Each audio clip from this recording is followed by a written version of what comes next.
człowiekiem wprawdzie takowej normalnie słusznej, Olá, 2020! Aqui, Rodrigo Casarim.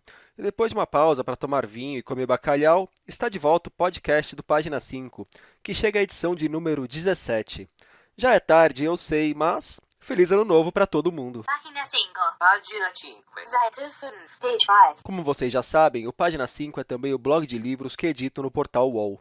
Estou no Facebook como Página 5, no Instagram como Página.5 e no Twitter como @rodcasarim, Casarim com S e com N. Me sigam nas redes e vamos aos destaques da semana.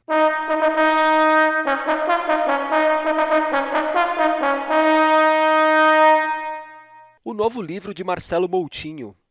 Inscrições abertas para os prêmios Sesc e Barco a Vapor. Aula de José Castelo sobre João Cabral de Melo Neto. Papo sobre Marighella nas notícias do meu umbigo e um apanhadão do que rolou no blog enquanto estive pela vida.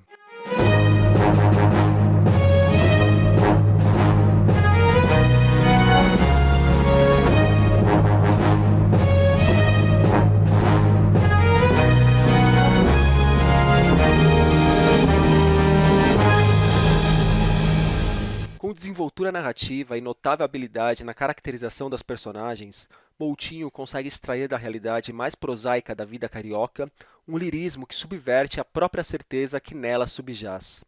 As experiências mais corriqueiras são, nesse sentido, convertidas em pequenos assombros e epifanias, graças a um olhar incisivo que não prescinde da força dos afetos.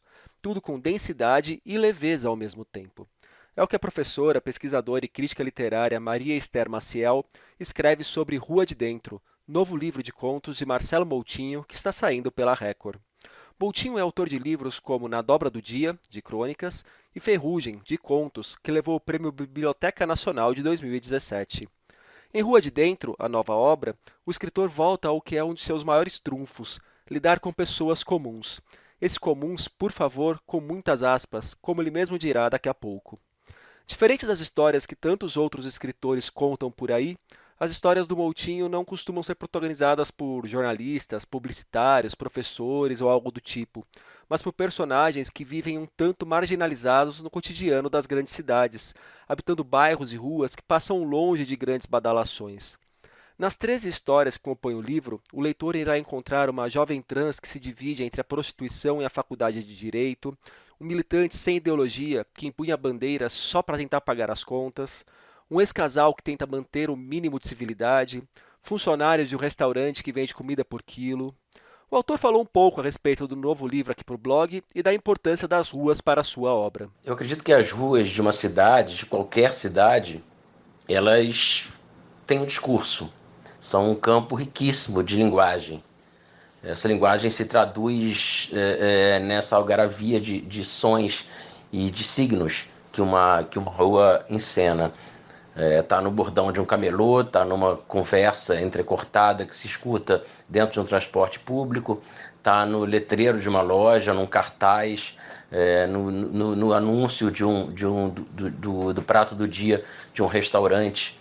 Né? Essa soma de discursos, essa algaravia de discursos, ela forma o que eu chamo de discurso da cidade.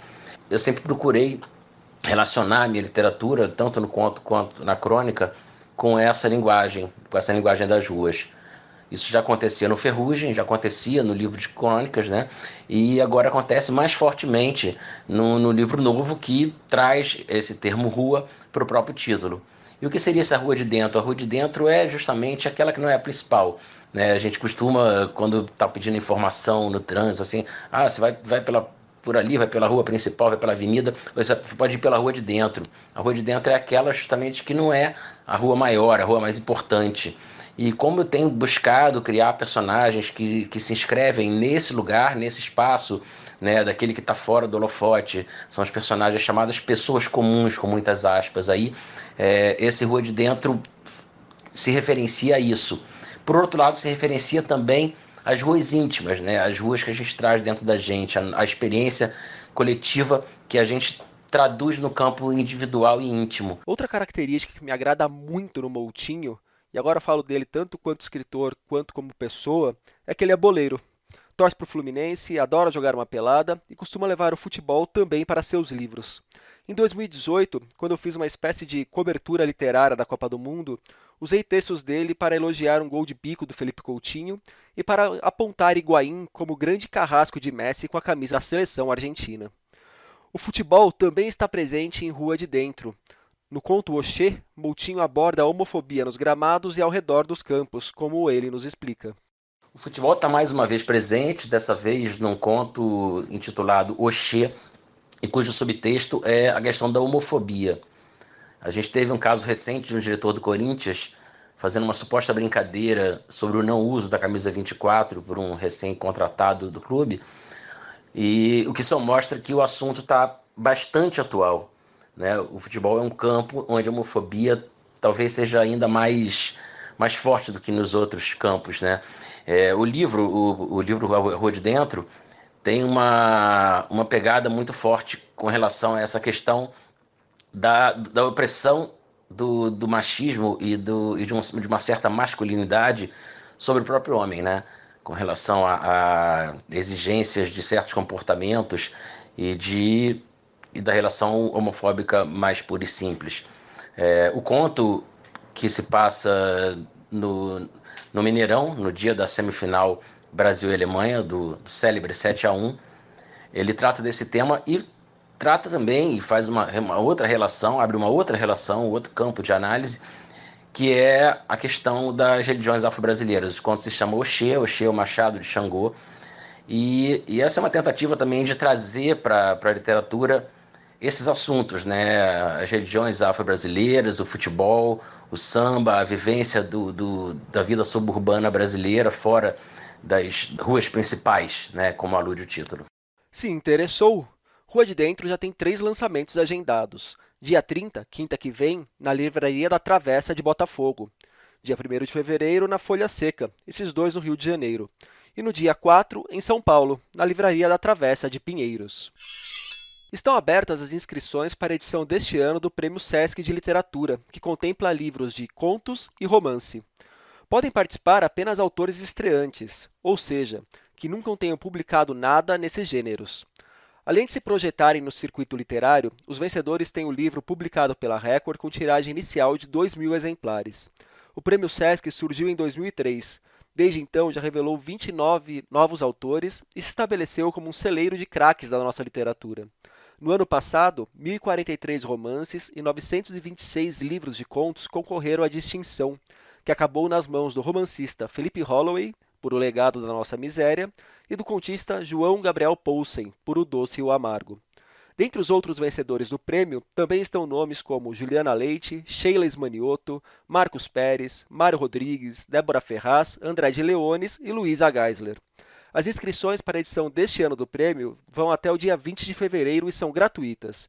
Mais informações, bem como o caminho das pedras, no link que eu deixarei para vocês no blog e na descrição do programa. Por falar em prêmio, também estão abertas as inscrições para o Prêmio Barco a Vapor, voltado para romances e novelas pensados para o público infantil e juvenil. Apenas originais inéditos e escritos em língua portuguesa são aceitos no concurso. O autor ainda precisa ter mais de 18 anos, morar no Brasil e entregar o material assinado com um pseudônimo. As inscrições vão até o dia 31 de janeiro. Mais informações no link que também deixarei para vocês. O vencedor do Barco a Vapor embolsará R$40 mil e terá seu livro publicado pela SM Educação, que organiza o certame. Essa é a 16ª edição do prêmio, que no ano passado foi para Alexandre Hatzen pelo livro O Fabuloso Professor Fritz e a Menina das Pétalas Amarelas. Uma dica legal para o pessoal do Rio de Janeiro. Na próxima terça-feira, dia 28, às 16 horas, no auditório do Sesc Flamengo, o crítico literário José Castelo dará uma aula sobre a poesia de João Cabral de Melo Neto, que faria 100 anos agora em 2020. Castelo conviveu durante um tempo com o autor de Morte e Vida Severina. Além de críticas e ensaios sobre o poeta e sua obra, também escreveu o livro João Cabral, O Homem Sem Alma, para o qual realizou 22 entrevistas com o pernambucano.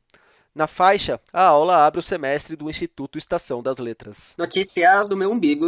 Começou no dia 17 e vai até o dia 31 deste mês, aqui em São Paulo, o Festival Verão Sem Censura, uma iniciativa da Secretaria de Cultura da cidade que leva debates literários, apresentações teatrais, shows, sessões de cinema e exposições para diversos endereços da capital paulista, como o Centro Cultural da Juventude, a Praça das Artes e o Centro Cultural São Paulo. A proposta da programação é bastante clara: dar uma resposta ao clima de censura que tem imperado no país, colocando em evidência o que foi ou vem sendo perseguido por aqueles que adoram proibir. A ditadura e o totalitarismo, claro, estão no foco dos encontros. Inclusive, uma aula com a Lilia Schwartz sobre o 1984 do George Orwell fez com que a Biblioteca Mário de Andrade transbordasse de público, pelo que eu vi em fotos. Bom, participarei do festival no dia 29, quarta-feira que vem. Estarei às 19 horas justamente na Biblioteca Mário de Andrade, mediando a conversa entre o Mário Magalhães e a Maria Marighella. O Mário, vocês sabem, é o autor de Sobre Lutas e Lágrimas, uma biografia de 2018, e de Marighella, o guerrilheiro que incendiou o mundo, biografia de Carlos Marighella que serviu de base para o filme dirigido por Wagner Moura, que não consegue estrear de jeito algum em nossos cinemas por conta de supostos entraves burocráticos ou perseguição ideológica. A promessa é que ele finalmente esteja disponível para o público em maio. Vamos ver. Mas, voltando à mesa, o Mário conversará com a Maria Marighella, atriz e neta do político e militante comunista que, pelos rumos da vida, acabou na guerrilha contra a ditadura. Quem quiser acompanhar o papo é só aparecer. Vou deixar um link com a programação completa do festival para vocês. Ainda tem muita coisa boa para rolar. Eu mesmo preciso visitar a exposição Banidos, sobre livros censurados, em cartaz na própria Mário de Andrade. E tem novidade no podcast do Página 5. Atendendo a pedidos, tomei vergonha na cara, persisti um pouco e finalmente consegui cadastrar o podcast na iTunes, a plataforma da Apple. Quem quiser acompanhar o programa por lá, só procurar por Página 5 ou acessar o link que deixarei na descrição. Com isso, vocês podem ouvir o podcast do Página 5 pelo YouTube, pelo Deezer, SoundCloud, Spotify, iTunes ou direto pelo blog, lá no UOL. Ainda não descobri o que preciso fazer para que ele apareça no Google Podcasts. Espero resolver isso daí ainda em breve. Acharam que iam ficar sem dica de leitura e sem os lançamentos, né? Nada disso. É que tem tanto post pendente no Página 5 para eu mencionar para vocês que a minha dica é: se ainda não leu, leia as matérias que escrevi nesse tempo em que o podcast esteve de férias. Com certeza você ficará sabendo de novidades interessantes e pegará recomendações de leituras por lá. Bom, vamos à lista de 12 posts. Resenha do ótimo Os Donos do Inverno, de Altair Martins. Entrevista com Bruno Capelas, autor de Raios e Trovões, a história do fenômeno Castelo Rá-Tim-Bum. Retrospectiva com as perseguições, tretas e censuras que rolaram no meio editorial e literário no ano passado. Listas de melhores leituras do ano e o Prêmio Menino do Acre de 2019. Breve comentário de Lá no Meu Quintal, o brincar de meninos e meninas de norte a sul, de Gabriela Romeu e Marlene Peret. Dicas para você parar de promessas furadas e se tornar um leitor em 2020. Indicação da obra do japonês Junichiro Tanizaki. Resenha de A Louca do Sagrado Coração, HQ de Jodorowsky e Moebius. Resenha de Sobre os Ossos dos Mortos, da polonesa Olga Tokarczuk, vencedora do Nobel de Literatura. Um relato da minha visita à Livraria Lelo, famosa pelo suposto elo com o mundo de Harry Potter.